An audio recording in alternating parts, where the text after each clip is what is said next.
In Frontline magazine, there was an article by Shamsul Islam.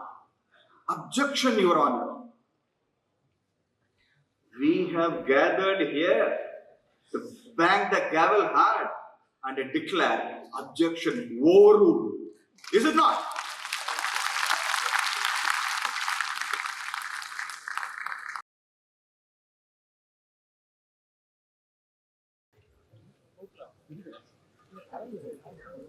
Good morning to one and all present here. You all know there are two categories. One is Karyakarta category, other is Baudik Pramukh category. I belong to the first category.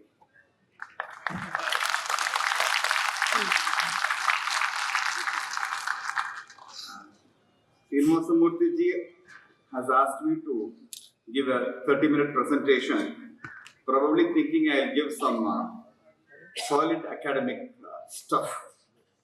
Sorry, I'm not going to do that. I'll only be telling you a few stories and some experiences within these 25 to 30 minutes. At the outset, I must apologize to all of you for not being able to speak in Hindi. I'm really sorry about it. Since 28 years ago, I had attended Adhivakta Parishad National Conference. I think it was the year 1994. Around that time, militancy was at its height in Kashmir. Some militants had been holed up in a mosque. They were surrounded by the security forces. The militants said that if you enter the campus, we'll blast the mosque. So that is their respect for their religion. So the standoff was continuing for quite some time. It was Ramzan and some court, I forget which. Friends, believe me, it passed an order. Send them biryani during this period. The militants were asked to be fed with biryani during that period. And it was in that background the conference was taking place. And when my turn to speak as a delegate from Tamil Nadu came, I said, I have read Solomon on jurisprudence, Dias on jurisprudence, Bodenheimer on jurisprudence, but the first time I'm coming across biryani jurisprudence. So in 28 years, there has been a paradigm shift, and I am fortunate to speak on Bhartiya Jurisprudence. And I again apologize, I am constrained to speak in English because I really do not know Hindi. And any one of you may take up the task of teaching me Hindi. I will take it as a New Year resolution for 2023, but I don't want to learn Hindi from Srinivasa ji. He will teach me Telugu. So, choose me some teachers from Haryana or Madhya Pradesh, and I really hope to address my next, when I come visit Adhivakta Parishad conference next time, I really hope to address you in Hindi.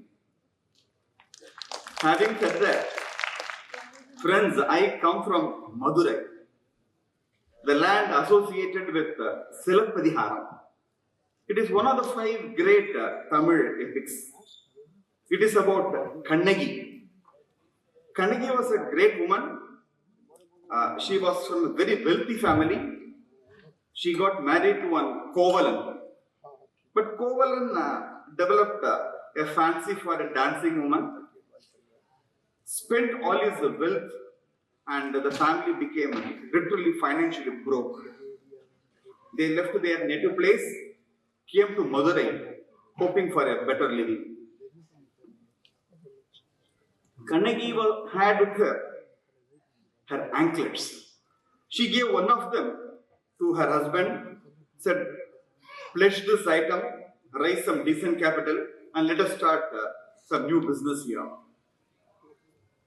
Around the same time, the queen's anklet also got stolen. Kovalan was falsely accused of theft. The king said, kill him, and Kovalan was beheaded. When Kannagi came to know of this, she charged into the king's court, full of fury. She proved her husband's innocence by producing the other anklet of hers. The king realized, oh God, he is not a thief. I am the thief. Had committed a blunder. When he realized that he had passed a wrong judgment, he was overcome by remorse and guilt. He suffered a cardiac arrest. He died there itself. And that is what the Silappatikaram all about. One of the great epics of Tamil literature. Whenever a chief justice or a new judge will come to Madurai and the bar association will give him a welcome address, they will narrate the story. And as a judge, I have to hear the story every time.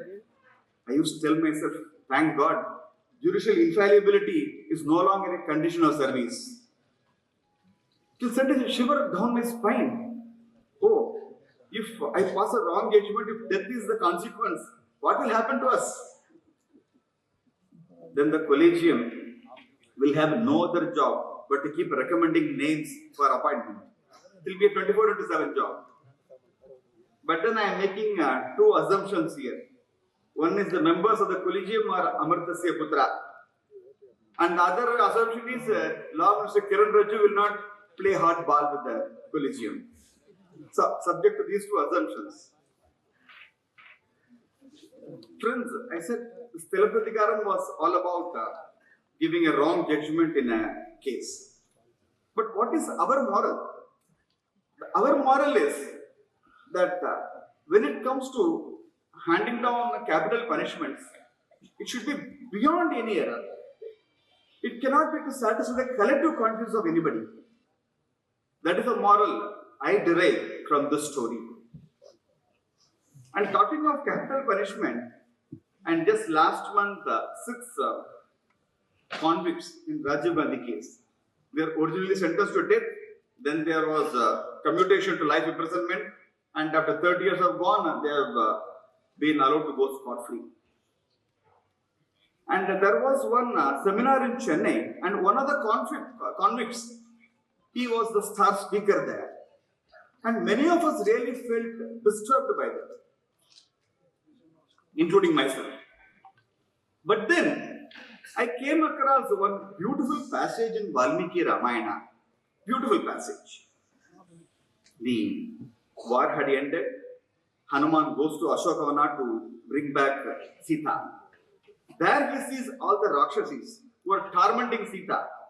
And Hanuman goes to their rage. He asks permission to Sitama. Shall I kill these women? Shall I break their bones?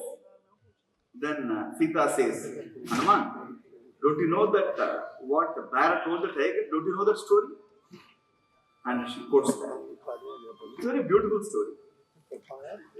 A hunter was chased by a tiger. He ran and ran for his life. Then he escaped from the tiger, he climbs onto a tree. But the tree happens to be the abode of one bear. Then tiger tells the bear, look, he's a hunter. He's our common enemy. Therefore, push him down. But then the bear says, no. He has come to my house seeking refuge. It is not our dharma to turn a refugee away. I will not do that. Then tiger says, all right, one day he has to come down. Let me see how long he is holed up there in that tree. The tiger was waiting on the ground. Evening came, then night fell, bear goes to sleep. The tiger tells the man, look, I am hungry. I don't bother about my menu. Whether it be the flesh of a human being or that of a bear, no problem. Just push the bear down. I'll eat the bear and go away. Then you can return to your village. You see, man being man, this appeared to be a good deal. So he goes up stealthily, pushed down the bear. But the bear, it is used to falling down from the tree branch. It did not fall to the ground, it held on to a branch and then it climbed back. And like the modern day politicians, the tiger immediately changed its dialogue. It now addressed the bear. See, you gave him refuge, but see what he has done. So, better push the man down and I lead him and go away. Then the bear said, friends, I request all of you to go back to Valmiki Ramayana, read this original shloka. What Sita tells them. Actually, Sita is only quoting the bear. She says, my behavior will not be conditioned by that man. Bear tells that either. Even if he is deserving death sentence, still we can forgive them. Friends, when I read this shloka from Ramayana, I was able to come to terms with this recent developments of giving remission, letting go all these Rajiv Gandhi case convicts. So, Article 72 of the Constitution, 433 of CRPC,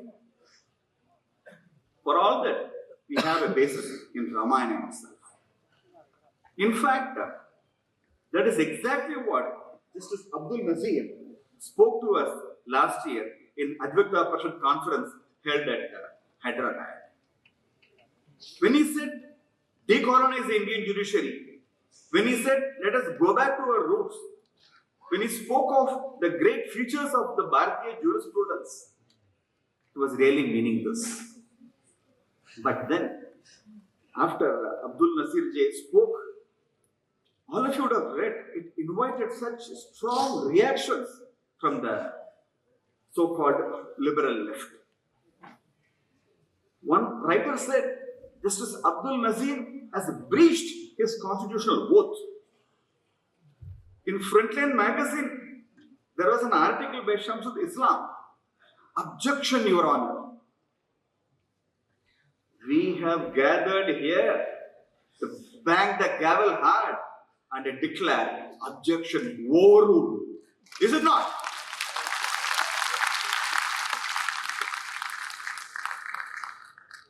Friends, what are we supposed to do?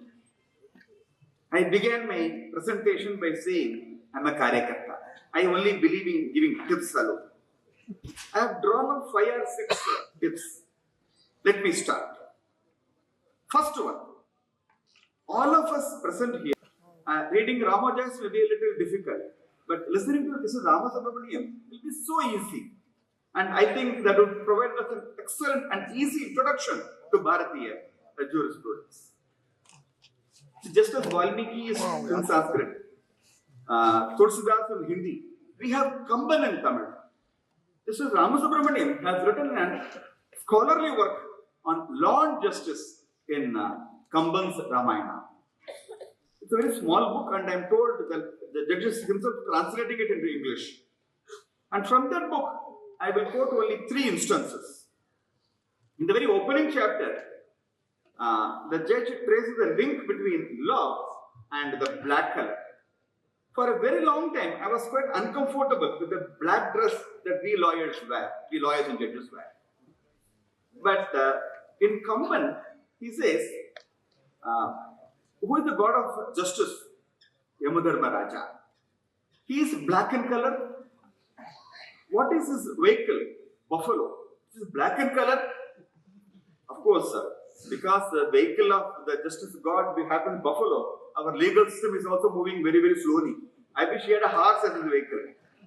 But then the link between the black color and the law, that he traces. Then coming to the episode of Ahalya, you know, Indra had a lustful eye on Ahalya. So when Gautama Muni was absent, he impersonates the Gautama Muni and has a relationship with Ahalya. The Kamban raises a question, will you charge Ahalya with adultery? What is adultery?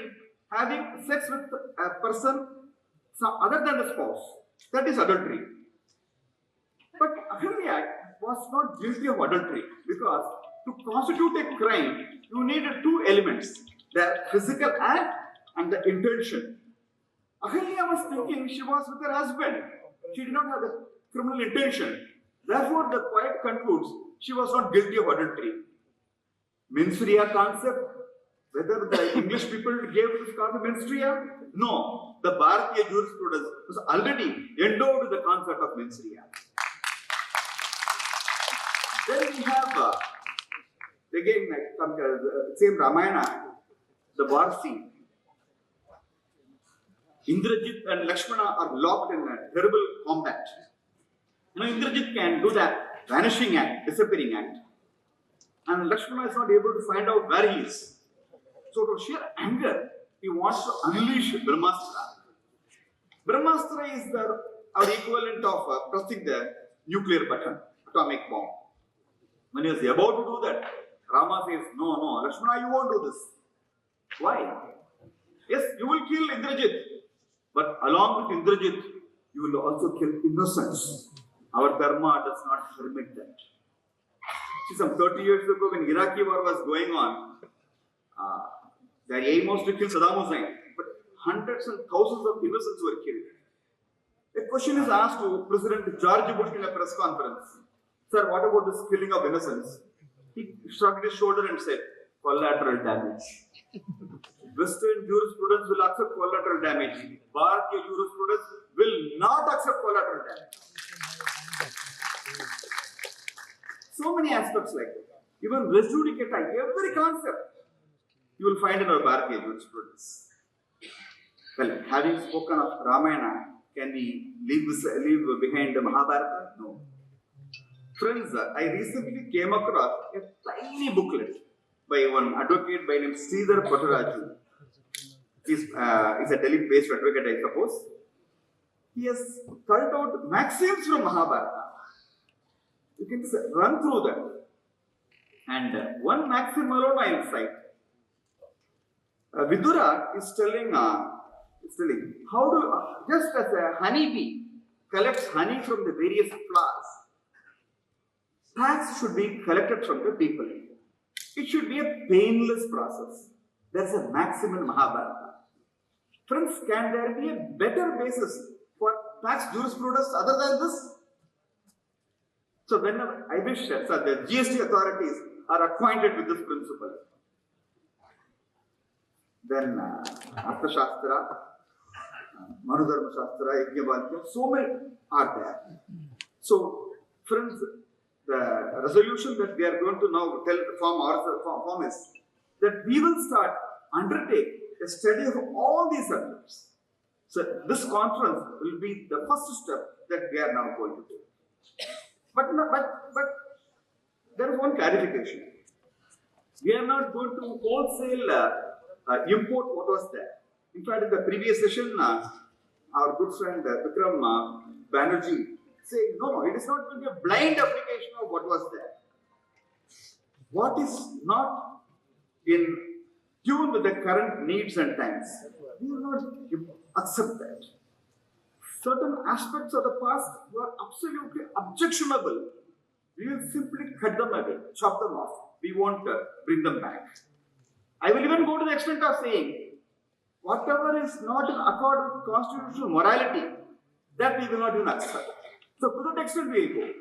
So when we say Bharatiya Jurisprudence, we mean those which are capable of meeting the current challenges, only those aspects that we will seek to bring them back.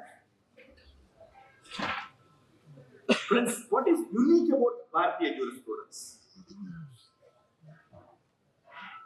As far as I could see, the fidelity to truth that I find as the most unique feature of Bharatiya Jurisprudence. People have heard of the Satyakama story. Satyakama was the son of Jabala. Jabala was given to free dating and free love and sex. Satyakama asks the mother one day, Amma, who is my father? Jabala tells the son, child, I really don't know. And Satyakama grows up and the time has come for him to join the school. Those days, ashrams were the places where education was imparted. He went to some top-ranked Muni, a Rishi, and seeks admission. And the Muni does an interview, wants to do a background check.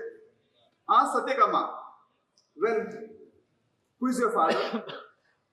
And Satyakama recounts what his mother told him.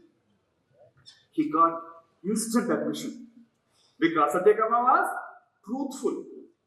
He did not gloss over or utter a falsehood. So the Rishi takes him. And Professor Mahadev Ranade is exhaustive survey of Upanishads says truthfulness is the fundamental feature of our jurisprudence. Friends, I had an occasion to apply that principle. Recently, last month I was holding the service portfolio. Candidates who last in the recruitment process exam conducted by Teachers Recruitment Board, many of them were before me, they had filed writ petitions. And friends, you must believe me when I say this. One of the questions was, who defeated Napoleon in the Battle of Waterloo? Even a child of history will say, Duke of Wellington. Any child will say. But the key answer of ERB was, the Teacher Recruitment Board was Von Hefferman. I don't know who that man is. Persons who wrote Wellington, they were not given marks. And they come to me and say, Judge, see what is this? When I expressed my surprise, the standing counsel for the board frankly told me there is a judgment of Justice Madan Lopur, which says the court cannot second guess the correctness of the key answers. You can't do that. Because it will open Pandora's box and it will open floodgates, therefore the courts can't second guess. I asked him a question. All right, who is the Prime Minister of India? Somebody answers Narendra Modi. But the key answer is Rahul Gandhi. Is it not absurd? I asked. Friends, it is a judgment. I am not merely for rhetoric, I am not saying it is a judgment also. And I quoted Mandukya Upanishad. We say Satyameva Jayate, truth triumphs. So the true answer is Duke of Wellington. But if you give a false answer as the correct key, I will not accept it. And I said, between Mandukya Upanishad and Madan Lopur, I prefer Mandukya Upanishad. But I am only a High Court judge. Above me there is a division bench. Above that there is a great Supreme Court. So therefore, I had to, carefully negotiate my way through. Fortunately for me, there was a 1983 or 84 judgment, 3 judges bench of Justice Chandrachud, which said under certain exceptional cases where something is demonstrably wrong, you can even overrule the key answer. So with some qualification, the caveat here and there, I was able to say, no, mark should be awarded to the person who has given the correct answer. This is Bhartiya Jurisprudence. Being truthful. The truthfulness is ultimate. Then I give you another experience of mine. There was a guy by name Subramanian. He was a transport corporation driver. He was driving his bus. He hit a two-wheeler from behind. The person fell down, suffered some injury. He was taken to hospital. There he died. The Subramanian was charged with reckless driving, negligent driving, 304A of IPC. He was given sentence by the courts below. The matter comes to the High Court and I was his counsel. I was going through the papers.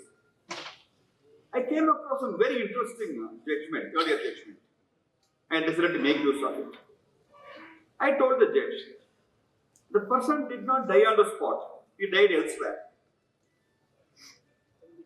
What is there to connect Subramaniam with the cause, the death, the post-mortem report? The post-mortem report in this case was not marked by the doctor. It was marked through the SA of police. The judgment said that any document must be marked through the doctor because he is the author of the document, not the police.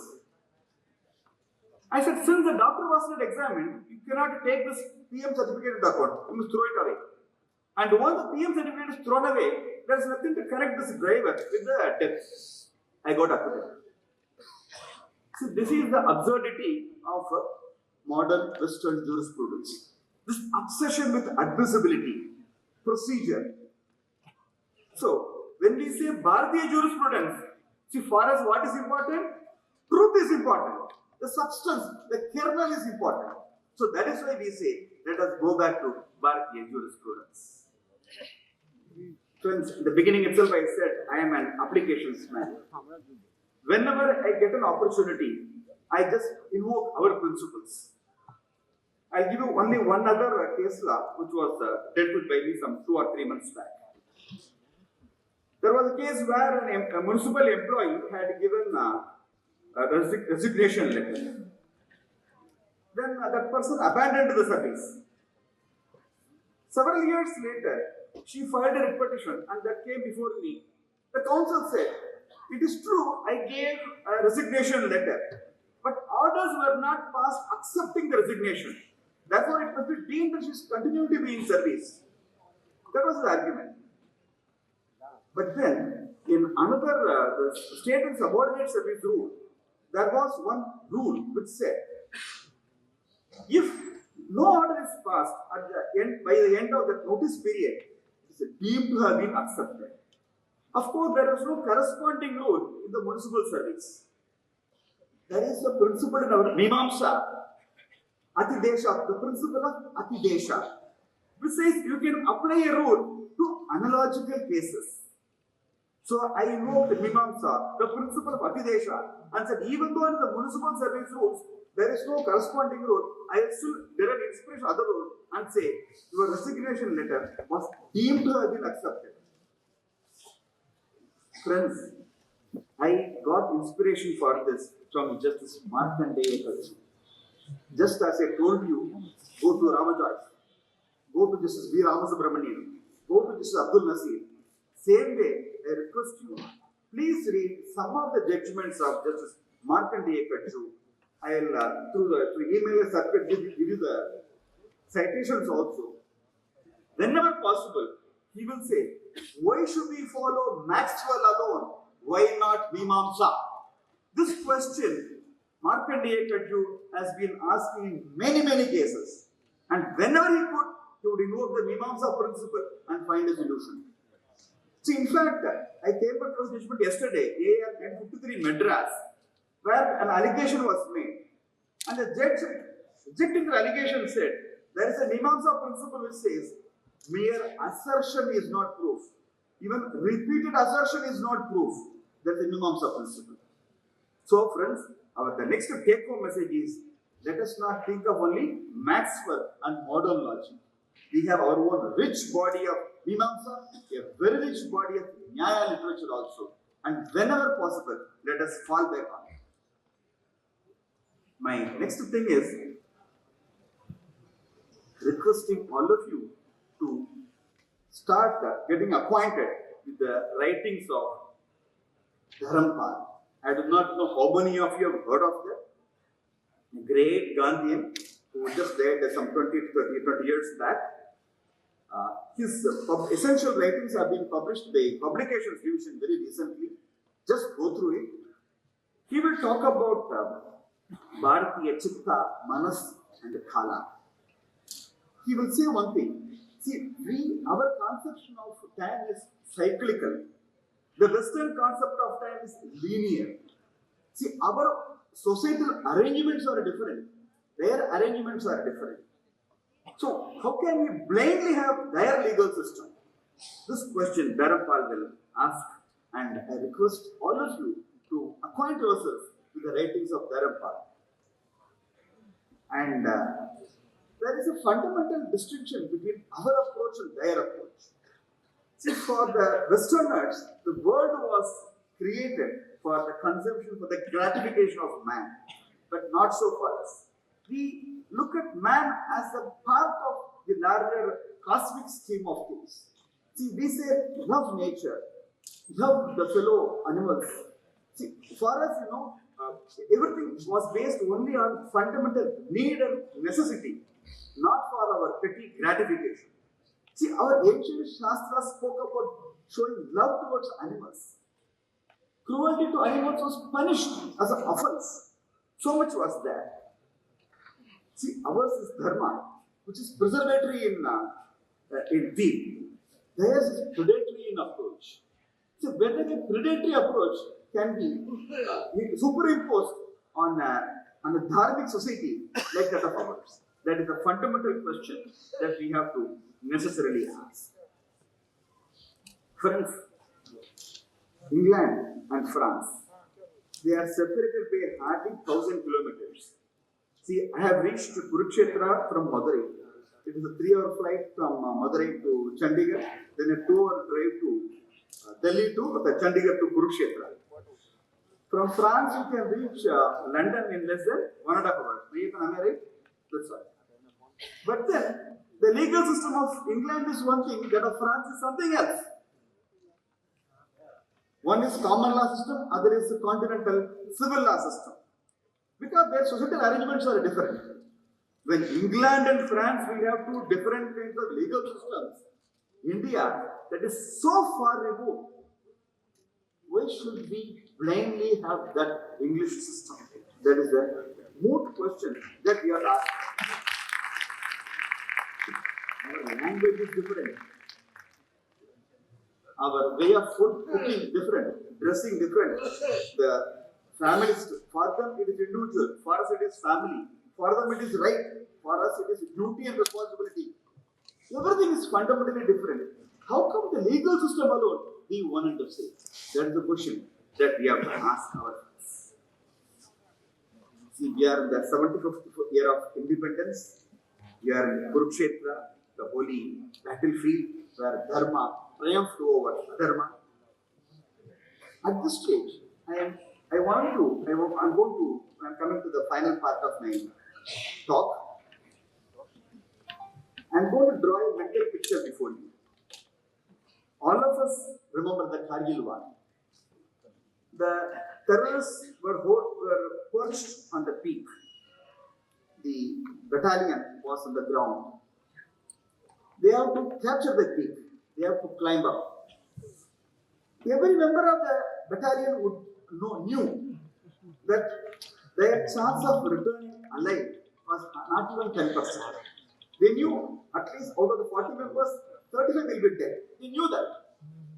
Still, what motivates them to go to the peak and capture? I got this answer in General Sundarji's book.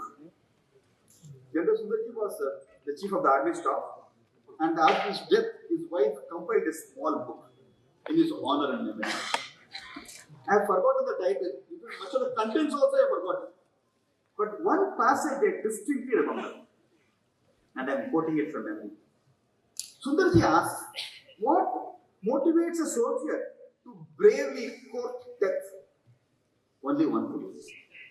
He does not want to let down his team members. The team honor, the battalion's honor, that alone is uppermost in his mind. So therefore, he is willing to even die.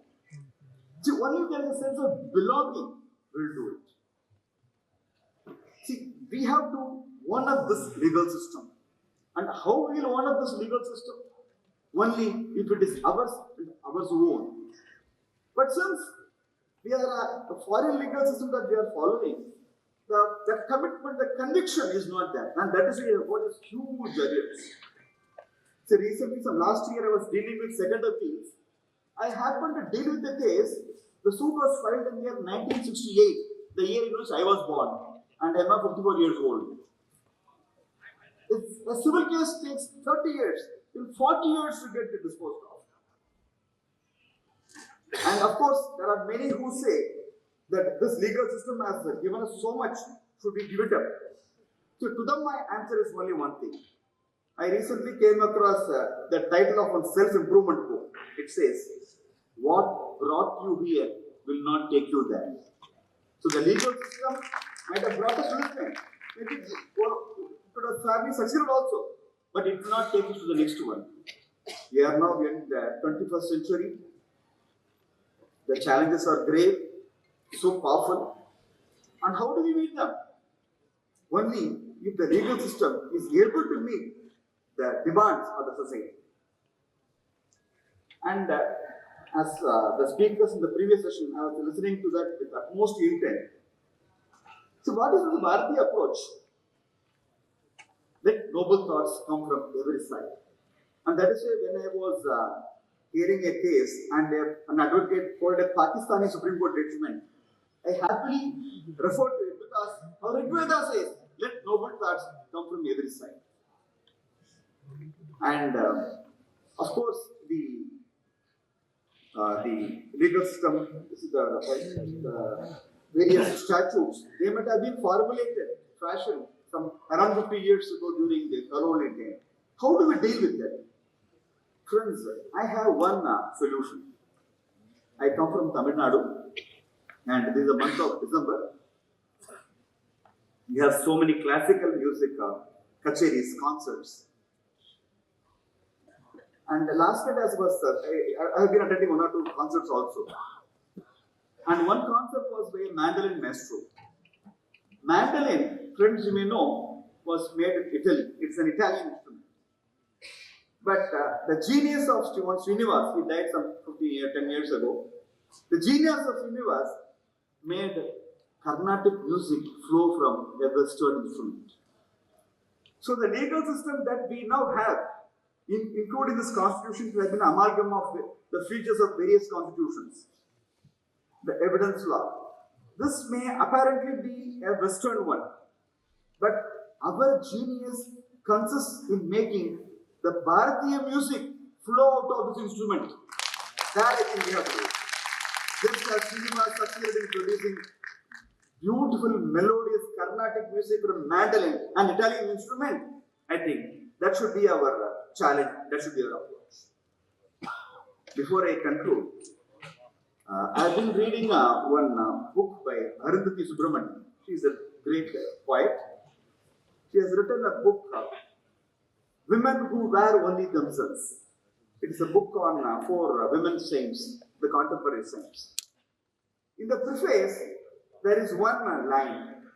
She says, these women do not believe in wearing borrowed clothes. They have cast aside the costumes. They believe in wearing only themselves. Deriving inspiration from those lines,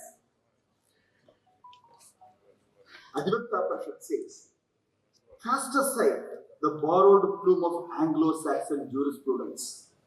Wear our own proud Bhartiya Jurisprudence is the clarion call, and it has been appropriately given at Kurukshetra, the right place. Thank you.